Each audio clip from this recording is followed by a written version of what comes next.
નમસ્કાર મિત્રો, ND Gohil YouTube ચેનલમાં તમારું ફરી હાર્દિક સ્વાગત છે। તો મિત્રો, આ વિડીયોમાં આપણે ધોરણ 8 સત્ર 1 વિષય હિન્દી કવિતા પહેલી તેરી હે ઝમીની સ્વઅધ્યયન પોથીનું સંપૂર્ણ સોલ્યુશન મેળવીશું।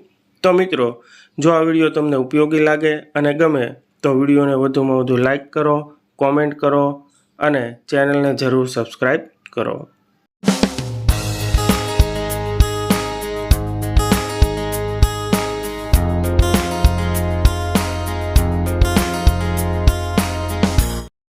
मुख्य प्रश्न 1, सही विकल्प के सामने के बक्से में सही का निशान कीजिए। तो उसमें पहला प्रश्न है, जिस्म शब्द का अर्थ क्या होता है? तो उसमें सही विकल्प है शरीर। दूसरा प्रश्न है, आफत शब्द का विलोम शब्द कौन सा है? तो उसमें सही विकल्प है अवसर। तीसरा प्रश्न है, अलग शब्द पहचानिए। तो उसमें सही जवाब है जिस्म। चौथा प्रश्न है, इस कविता में वो सबसे बड़ी ताकत वाले शब्द किसके लिए प्रयोग हुआ है? तो इसका सही जवाब है भगवान। पांचवा सवाल है, तेरी रहमत से हम सब ने ये रिक्त स्थान पाए हैं। तो यहाँ पर सही विकल्प है जिस्म और जहाँ। मुख्य प्रश्न 2 एक वाक्य में प्रश्नों के उत्तर दीजिए। तो उसमें पहला प्रश्न है, बच्चे भगवान के आगे कैसे खड़े हैं? तो उसका जवाब है, बच्चे भगवान के सामने सिर झुका के हाथ जोड़कर खड़े हैं। दूसरा सवाल है, हमें यह शरीर किसकी कृपा से मिला है? तो उसका जवाब है, हमें यह शरीर मालिक अर्थात भगवान की कृपा से मिला है। तीसरा सवाल है, आप ईश्वर से प्रार्थना किस समय करते हैं? तो उसका जवाब है, मैं सुबह उठता हूँ तब और रात को सोने के समय ईश्वर की प्रार्थना करता हूँ। यह समय ही मुझे प्रार्थना के लिए अनुकूल लगता है। चौथा सवाल है, आप भगवान से प्रार्थना कब करते हैं? तो उसका जवाब है, हम जब मुसीबत में हो तब सहायता के लिए और जब सुख की प्राप्ति हो तब उनके प्रति कृतज्ञता का भाव प्रकट करने के लिए प्रार्थना करते हैं। पांचवा सवाल है, तेरी है ज़मी काव्य में ईश्वर के प्रति कौन सा भाव व्यक्त हुआ है? तो उसका जवाब है, तेरी है ज़मी काव्य में ईश्वर के प्रति कृतज्ञता का भाव प्रकट हुआ है। साथ ही साथ उन पर विश्वास जताया गया है और उनकी सर्वोपरिता को भी स्वीकार किया गया है। मुख्य प्रश्न 2 2-3 वाक्यों में प्रश्नों के उत्तर दीजिए। तो उसमें पहला प्रश्न है, आपके मतानुसार सृष्टि में सर्वोपरि कौन है, क्यों? तो उसका उत्तर है, मेरे मत से सृष्टि में ईश्वर ही सर्वोपरि है, क्योंकि वह सर्वशक्तिमान है। वह जिसे बचाना चाहे उसे कोई मार नहीं सकता और वह जिसे मारना चाहे उसे कोई बचा नहीं सकता।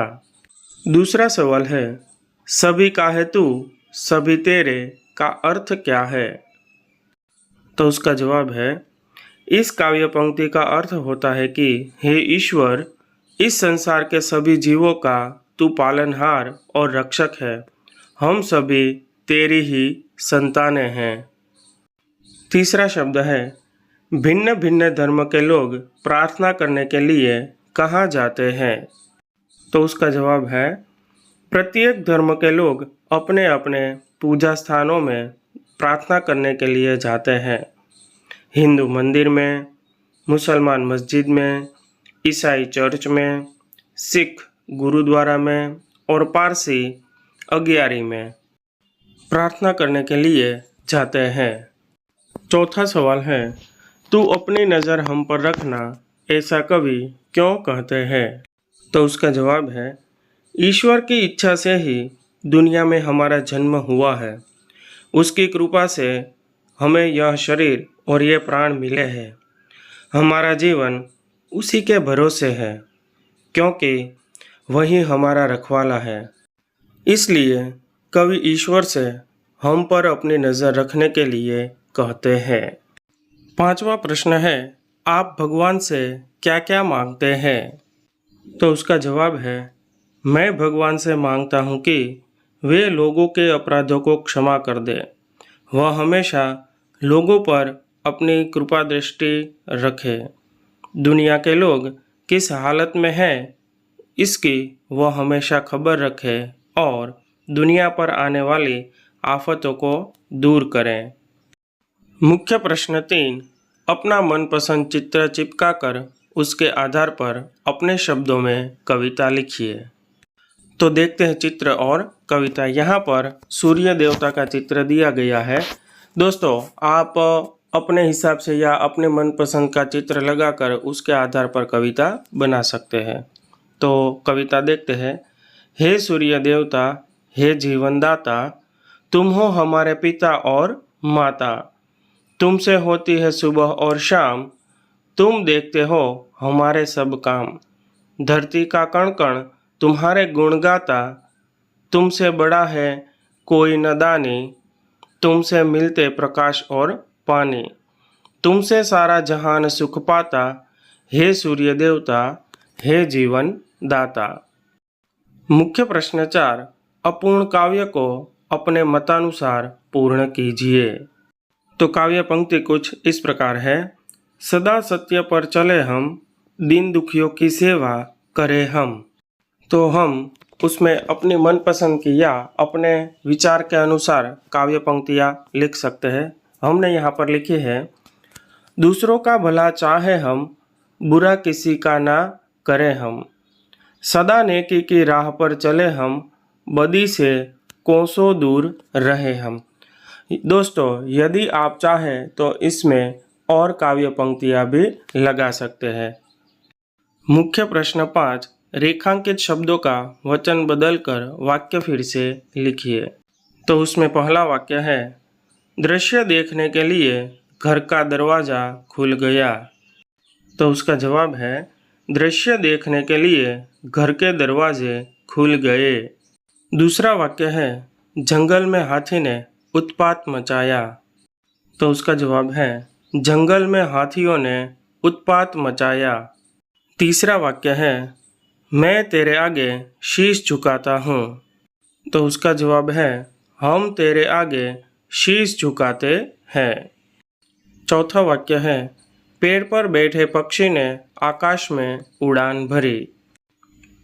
तो उसका जवाब है, पेड़ों पर बैठे पक्षियों ने उड़ान भरी।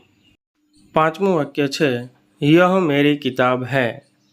तो તેનો જવાબ છે, ये मेरी किताबें हैं। प्रश्न 6 अ, उपसर्ग वे शब्दांश है जो सार्थक शब्दों के पूर्व जुड़ने पर अर्थ में परिवर्तन ला देते हैं। कोष्ठक में से योग्य उपसर्ग लेकर दिए गए शब्दों के साथ जोड़कर नए शब्द बनाइए। तो उसमें पहला शब्द है गति। तो देखते हैं उसके आगे उपसर्ग लगाकर नया शब्द कौन सा बनता है। तो गति के आगे प्र उपसर्ग लगाकर नया शब्द बनता है प्रगति। दूसरा शब्द है गुण। तो उसके आगे निर लगाकर नया शब्द बनता है निर्गुण। तीसरा शब्द है देश। उसके आगे वि उपसर्ग लगाकर नया शब्द बनता है विदेश। मुख्य प्रश्न 6ब, प्रत्यय ऐसे शब्दांश है जो शब्दों के अंत में जुड़कर नए शब्दों का निर्माण करते हैं। कोष्ठक में से योग्य प्रत्यय लेकर दिए गए शब्दों के साथ जोड़कर नए शब्द बनाइए। तो पहला शब्द है पढ़, उसके पीछे आई प्रत्यय लगाया और नया शब्द बना है पढ़ाई। दूसरा शब्द है इंसान। तो उसके पीछे ईयत प्रत्यय लगाकर नया शब्द बना है इंसानियत। तीसरा शब्द है बाबू। तो उसके पीछे आइन प्रत्यय लगाकर नया शब्द बना है बबू आइन।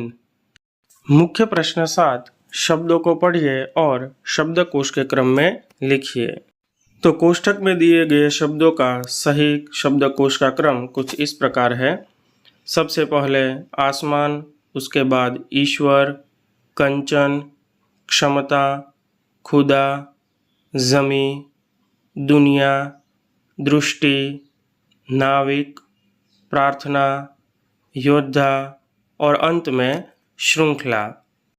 मुख्य प्रश्न 8, तेरी है ज़मीं काव्य में जो मूल्य निहित है उन मूल्यों के संदर्भ में सही का निशान कीजिए। तो इस काव्य में प्रभु के प्रति कृतज्ञता, धर्मनिरपेक्षता और परमेश्वर के प्रति दृढ़ विश्वास को दर्शाया गया है।